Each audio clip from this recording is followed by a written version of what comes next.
Hello students, so finally IBPS ने PO की notification निकाल दी है और ये फॉर्म फिलिंग आपकी 21 जुलाई तक चलेगी।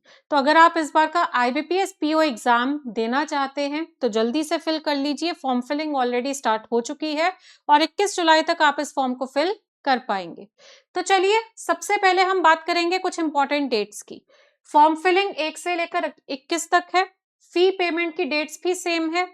21 जुलाई के बाद आपकी एडिट विंडो ओपन होगी और एडिट विंडो उनके लिए ओपन होती है जिन्होंने फॉर्म फिलिंग के समय कोई मिस्टेक कर दी है, कोई गलती कर दी है, तो आप उसको एडिट कर पाएंगे। ओके, तो अगर आपसे कोई गलती हो जाती है, वैसे तो ध्यान से फॉर्म भरना, बट स्टिल अगर कोई मिस्टेक हो गई है तो आप ध्यान रखना कि एडिट विंडो कब ओपन हो रही है, जो कि वेबसाइट पे बता दिया जाएगा और वो सिर्फ 2 दिन के लिए ओपन होगी और तब आप जाके अपनी मिस्टेक को एडिट करके सही कर पाएंगे। उसके बाद आपका जो प्रीलिम्स एग्जाम है वो अगस्त में कंडक्ट हो रहा है। देन आपका जो मेंस का एग्जाम है वो अक्टूबर में कंडक्ट होगा। उसके बाद पर्सनालिटी टेस्ट आपका नवंबर में और जो इंटरव्यू है वो आपका नवंबर या दिसंबर, मतलब लास्ट ऑफ नवंबर या स्टार्टिंग ऑफ दिसंबर में आपका इंटरव्यू होगा। एंड जो आपकी फाइनल अलॉटमेंट है वो जैन 2027 में वो पूरी लिस्ट आ जाएगी। ओके, तो अब देखा जाए तो प्रीलिम्स के लिए हमारे पास अराउंड 50 दिन है, मेंस के लिए अराउंड 40 डेज है और अराउंड आपका जो है 50 डेज का समय आपके पास इंटरव्यू के लिए है। तो अब हम देखेंगे यहाँ पे कि आपका जो है कितनी वैकेंसीज आई हैं। तो देखिए इस बार आईबीपीएस ने टोटल 6,715 वैकेंसीज अनाउंस करी है, पर इन नंबर ऑफ वैकेंसीज में अभी 3 बैंक्स ने अपनी वैकेंसीज नहीं बताई। वो 3 बैंक्स कौन से हैं, जिसमें कि एक तो आपका इंडियन बैंक है, यूको बैंक है और यूनियन बैंक ऑफ इंडिया है। यानी जब इन तीनों बैंक्स की वैकेंसीज आएंगी तो आपका जो नंबर है वो इससे बहुत ऊपर जाने वाला है। ओके, सो लेट्स सी कितनी वैकेंसीज अनाउंस होती हैं इन तीनों बैंक्स की। Okay, so number of vacancies अगर हम देखें इस बार बहुत बढ़िया है। अच्छा, अब अगर मैं आपसे बात करूं एग्जाम पैटर्न की, तो देखिए आपका प्रीलिम्स एग्जाम जो कि 22 या 23 अगस्त को होगा, मेंस एग्जाम जो कि आपका 4 अक्टूबर को होगा एंड इंटरव्यू आपका नवंबर या फिर दिसंबर में कंडक्ट होगा। ओके, और अब हम देखते हैं कि प्रीलिम्स एग्जाम का पैटर्न क्या है। तो प्रीलिम्स में आपका इंग्लिश, मैथ्स और रीजनिंग है। इंग्लिश के 30 क्वेश्चंस, मैथ्स के 35, रीजनिंग के 35 एंड मैक्सिमम मार्क्स अगर हम देखें तो इंग्लिश 30 नंबर की है, मैथ्स 30 मार्क्स और रीजनिंग जो है वो 40 मार्क्स की। तो सबसे ज्यादा वेटेज हमारे सामने है रीजनिंग की। ओके, एंड देन आपकी मैथ्स और इंग्लिश की। अच्छा, यहाँ पे कुछ स्टूडेंट्स कंफ्यूज होते हैं कि ये कैसे जस्टिफाई होगा कि क्वेश्चन 35 आने और मार्क्स 40 है।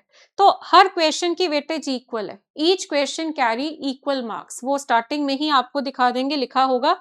तो यहाँ पे सभी क्वेश्चन बराबर वेटेज रखेंगे। यहाँ ऐसा नहीं है कि अलग अलग क्वेश्चंस की वेटेज अलग होगी, ऐसा नहीं है। प्रीलिम्स एग्जाम आपको सिर्फ क्वालिफाई करना है, जिसके मार्क्स काउंट नहीं हो रहे हैं। ओके, प्रीलिम्स आपको सिर्फ और सिर्फ क्वालिफाई करना होगा, पर जब आप क्वालिफाई कर रहे हैं तो आपको इंग्लिश की कट ऑफ भी क्लियर करनी है, मैथ्स की भी और रीजनिंग की भी, और ओवरऑल जो कट ऑफ है ये चारों कट ऑफ आपकी क्लियर होगी तो आपका प्रीलिम्स क्वालिफाइड माना जाएगा और फिर आपका मेंस का कॉल लेटर आएगा। और जब आप मेंस की तैयारी करेंगे तो उसमें आपको एक सब्जेक्ट और ऐड करना है जो कि है general economy, banking awareness, digital and financial awareness. Reasoning again आपकी आएगी, जिसका हाई लेवल क्वेश्चन आपको प्रिपेयर करना है for mains. English again but high level, data analysis and interpretation again but high level. और इस बार एग्जाम पैटर्न में अगर हम मेंस का एग्जाम पैटर्न देखें ना तो काफी चेंजेस हुए हैं। जैसे कि रीजनिंग में ये तो चलो पहले भी ऐसे ही था, 40 सवाल आते थे, 60 मार्क्स की होती थी, पर टाइम अब जो है इन्होंने थोड़ा सा कम कर दिया है, 45 मिनट्स कर दिया है। देन उसके बाद आपका जो जर्नल अवेयरनेस है उसके 50 क्वेश्चन बढ़ा दिए हैं, नंबर ऑफ क्वेश्चन आपके बढ़ गए हैं जर्नल अवेयरनेस के, तो अब आपके 50 क्वेश्चन है, वेटेज इसकी 60 मार्क्स है और टाइम मिलेगा आपको 35 मिनट्स का। इंग्लिश के साथ काफी शॉकिंग चीज हुई है कि 40 क्वेश्चन आएंगे, बट वेटेज 20 मार्क्स है, यानी एक क्वेश्चन की वेटेज है 0.5 और टाइम मिलेगा 35 मिनट्स का। देन आपका data analysis and interpretation 40 question 60 marks, वही रीजनिंग और मैथ्स का ऑलमोस्ट सेम ही हो गया, ठीक है, ऑलमोस्ट क्या सेम ही है, टाइम भी वही 45 मिनट्स, ओके। और ओवरऑल अगर मैं देखूं तो 170 क्वेश्चंस आ रहे हैं, 200 नंबर का पेपर हो रहा है और इस पेपर को आपको 160 मिनट्स में अटेम्प्ट करना है, ओके।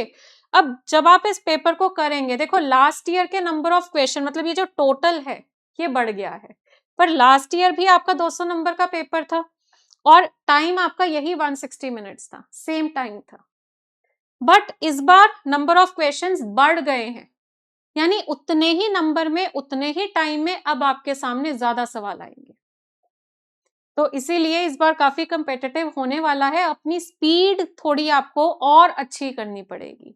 अच्छा, जैसे ही आपको ऑब्जेक्टिव पेपर कंप्लीट होगा इमीडिएटली उसके बाद आपका डिस्क्रिप्टिव पेपर स्टार्ट हो जाएगा, जिसमें एसे और कॉम्प्रीहेंशन है, 2 सवाल होंगे, 25 नंबर का है और इसके लिए आपको टाइम मिलेगा 30 मिनट्स का, यानी 225 नंबर का आपका मेंस का पेपर है, ओके।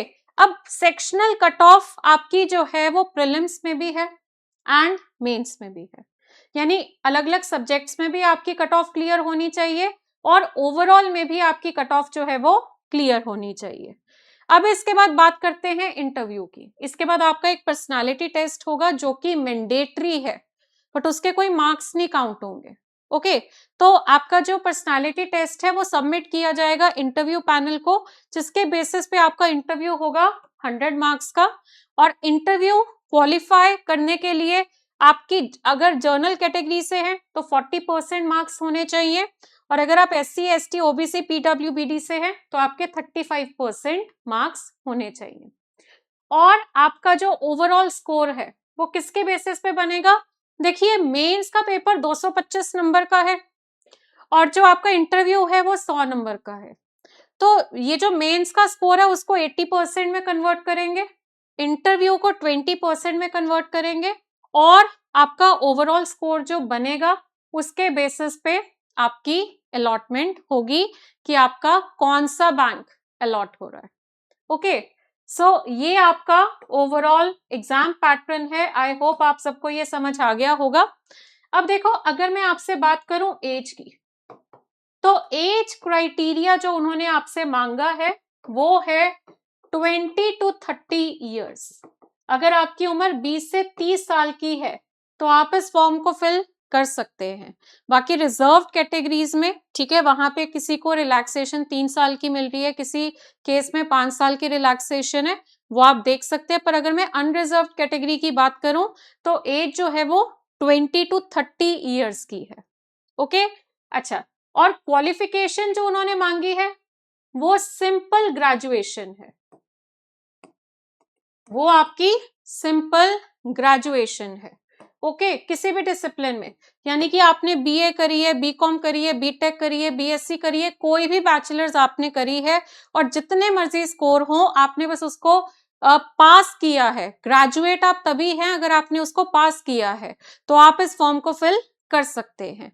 और जो आपका एज और क्वालिफिकेशन का क्राइटेरिया है वो एज ऑन 1 जुलाई 2026 है, यानी एज ऑन 1 जुलाई 2026 आप ग्रेजुएट होने चाहिए और आपकी जो एज है वो 20 से 30 साल के बीच में होनी चाहिए।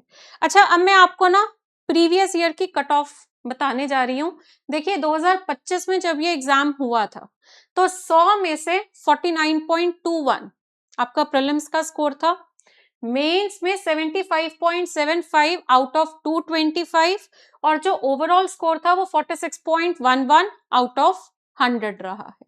और अगर मैं 2024 की बात करूं तो प्रीलिम्स में 48.5, मेंस में 66.50 आउट ऑफ 225 एंड फाइनल जो था वो 42.69 था आउट ऑफ 100।